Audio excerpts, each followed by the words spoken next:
Alright, welcome back to the Java programming tutorial. Today we're going to be looking at switch statements, which basically can evaluate a bunch of things to see which one is right. So, we're going to make a little bit of a menu to see what you want to do with a couple of numbers. So we'll get our scanner, then we'll type system.out.println, enter a number. Going back to the basics. I'll do int num1 equals sc.nextInt. We'll just copy this real quick. We'll ask it enter another number. I'll make it num2. And then we'll say system.out.println, enter the number of the action you want to do to these numbers.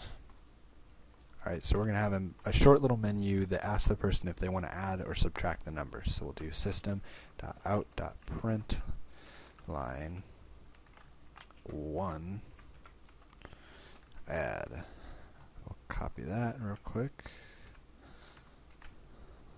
Say 2 subtract. Alright, and then we'll do int num or choice, because we're going to get the choice of the person, and then we're going to do sc.nextInt, because it will be a number that they're entering, and then we will do switch choice, because we're going to be checking out what choice is. So evaluating it to a couple of different statements, because we want to see if it's either 1 or 2.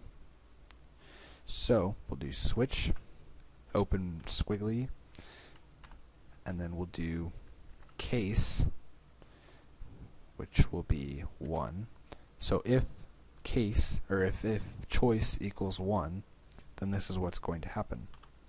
System.out.println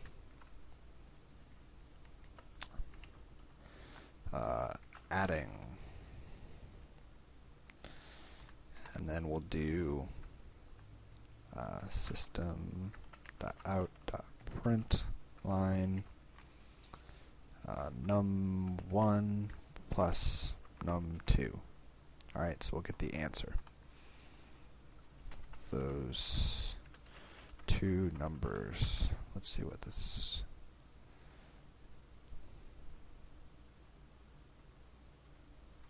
Okay. Oh yeah, I forgot. Sorry, this should be a colon, not a semicolon. So it's going to say case 1, do this. Alright. Then we'll create case 2, and it's going to be subtracting those two numbers, num1 minus num2. So if you can see what we're doing here, basically we're asking the person what's one number, then we're storing that to memory, asking them what's another number, then we're going to ask them what is the number of the action you want to do with these numbers, then we're going to ask them for their input, and it's going to be either 1 or 2. Then we're going to evaluate it. If the answer is 1, we're going to do these. If the answer is 2, we're going to do this. So I'll show you that real quick. Enter a number, we're going to do 20. Enter another number, we're going to do 10. We're going to enter the number of the action you want to do with these two numbers. We'll say we want to subtract them.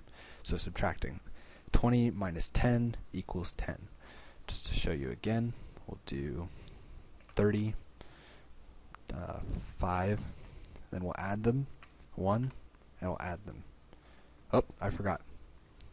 Okay, so here's what happens. If you selected the second one, there's nothing after that, so it'll end the program at that point. Since there is something after case 1, you're going to need to tell it to stop at that point. So we're going to type break. So once it's done with this action, it's going to break. I'm not sure break is the right word to use. Break the program, but end the program at that point. That's what break means. So we can also add it to the end of here. All right. Alright, so now we need 1 and 20. So we add them, because that's the first one. It'll say adding 21, and that'll break it after it's done doing these two things. Then it will just stop instead of continuing on to case 2, which it would usually do.